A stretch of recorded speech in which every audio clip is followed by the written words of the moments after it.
This is San Diego News Daily.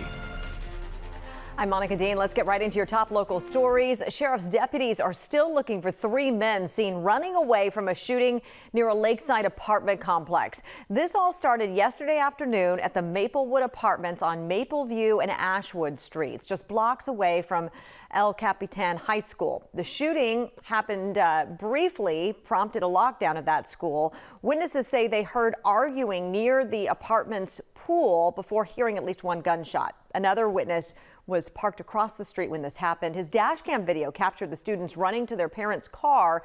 It also captured the victim being helped by bystanders. As I'm texting, I hear a gunshot. Oh man, it hit me hard seeing a kid like that happen to, And I saw the kid shot in the leg, bleeding. And there was a lady that was right here who saw it all. She helped him wrap it up.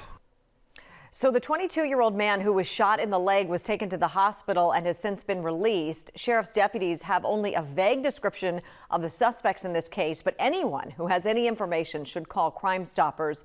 They believe that this is an isolated incident. In Balboa Park, it was a scary situation that played out in the middle of the day. San Diego police were trying to pull over a man on an e-bike when he rode away from them and then jumped off the bike and began running on a trail. This happened on the northwest end of the park near Bankers Hill, and during the pursuit, the man fired one round toward the officers, and that's when the officers fired back and hit him. One witness snapped a photo of the man being loaded onto a gurney. Bystander said he was smiling. I didn't see that. I was looking through my phone lens, so he didn't look like he was hurt too badly. The man was taken to the hospital. He is expected to be okay. He is facing several charges, including assault with a deadly weapon and possibly even attempted murder of a police officer. We have an update for you on that SWAT standoff that happened in the downtown area. We first brought this to you as breaking news yesterday on the news at 4. It all started when a woman called police and said her neighbor had hit her on the head with a baseball bat. The SWAT standoff started around noon, and then neighbors had to shelter in place. Eventually, police took that man into custody. Police say a police dog was injured in the incident and was taken to a veterinary hospital for treatment. We are learning today the canine is doing just fine and is now in recovery. It was about 2 weeks ago. Police closed part of the 5 freeway for 8 hours. Remember that? While helping a person in crisis there. Now, some local politicians say they have questions about how that closure was handled and communicated. City Council President Joe LaCava and State Senator Catherine Blakespear say in the last 2 months, the 5 freeway has been closed 3 times. Often, they say, with very little real-time information provided to the public. Leaders say they want more communication when these types of things happen. I'll be looking at local police, whether in fact there actually is that structure in place and it just didn't work that evening. Maybe there actually is a good process in place and it just didn't work.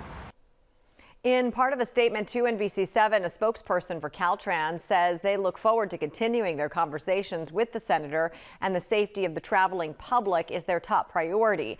The San Diego Police Department says it plans to review the incident and look for ways to improve how they respond to incidents. Meteorologist Brooke Martell joins us now with a look at your forecast. Hi, Brooke.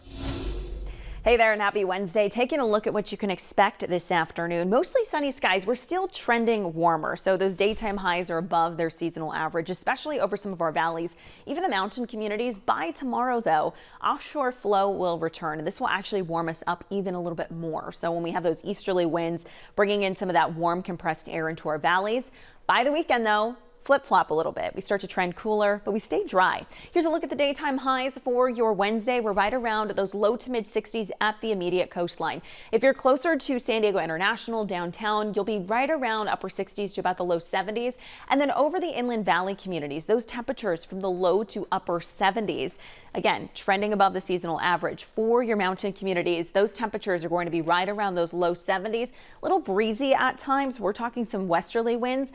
And over the desert region, temperatures there trending close to those mid 80s. Coming up, we'll take a closer look at your 10-day forecast. Thank you, Brooke. After more than 30 years, community plans for 2 local neighborhoods have been approved, meaning renovations are coming.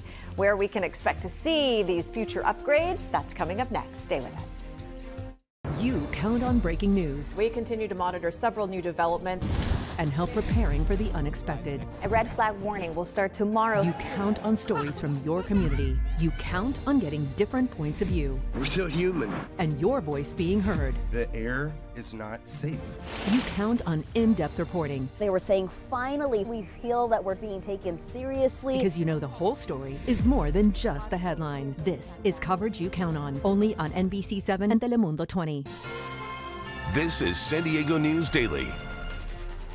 I'm Monica Dean. Welcome back. As San Diego's population grows, city leaders are trying to keep up. Yesterday, after years of planning and community input, the city council approved plans to add tens of thousands of new housing units in 2 local neighborhoods, Claremont and the College area. NBC 7's Audra Stafford is in Claremont with more details on the plans for both of those areas. The Claremont Community Plan update paves the way for mixed-use development in several areas, including here at Claremont Town Square. So in addition to all of the restaurants and shops, we could eventually see apartments and condos here as well. More new homes could be built near trolley stations in the Claremont Community Core. The plan adds the capacity for another 14,000 housing units, as well as more parks and joint use areas. It also calls for improving safety and mobility through protected intersections and expanding areas for walking and biking. And in the College area, the updated plan there allows for a mix of options for nearly 18,000 new homes near San Diego State University, along College Avenue, Montezuma Road, and El Cajon Boulevard. It also calls for new public spaces, including a park along Montezuma. Mayor Todd Gloria says both plans were created with a lot of input from the community and, quote, set a clear path to build more homes, improve safety and mobility, and invest in public spaces that help neighbors stay connected. Going on to say, this is how we grow thoughtfully, create opportunity, and make sure San Diego works for everyone. The city is currently working on updating the community plan for the mid-city communities. The Rancho Bernardo area and Nestor Otay Mesa areas are expected to be next. From Claremont, I'm Audra Stafford, NBC 7. A sewage spill has closed some beaches in Mission Bay and Fiesta Island. That closure is for Tecolote Shores, Tecolote Playground, and Fiesta Island North. The city of San Diego says about 5,000 gallons spilled while a contractor was working to improve the sewer system nearby. The city will continue to test the water quality to determine when those beaches can reopen. Meteorologist Brooke Martell will have a look at your weather forecast right after this. NBC 7 and Telemundo 20. Weather coverage you count on. You count on accuracy. The winds are going to be increasing. You count on these experts. Take a look here at our future weather. In 2 languages. Más de 3 pulgadas de precipitación. You count on innovative tech. Look at our first alert Doppler radar. From a team you depend on. Dry conditions to round out this week. You count on early warnings. Because we had pretty significant rain. Because you know every second counts. It just kept getting worse and worse. This is First Alert Weather. This is coverage you count on. Only on NBC 7 and Telemundo 20. Here's a look at what it looked like this morning around 11:30, looking west over La Jolla. Another foggy start to the day, but as we get into this afternoon, mostly clear skies, a little breezy at times over the higher elevations with those westerly winds. Looking ahead to tomorrow, though, you can actually see the wind direction shifting as we get into about Thursday morning, going into the afternoon hours. We're talking easterly winds that could be around 15 miles per hour, just sustaining, but those gusts could be a little bit stronger. This is going to warm us up a little bit more. Want to talk quickly here about that rain forecast for you over the next 7 days. Staying dry. Looks like we could get some rain chances back in the forecast by next Tuesday. We'll have a better idea of that as we get closer to it. But here's a look at that 10-day. You can see those temperatures warming up Thursday, Friday for the coast.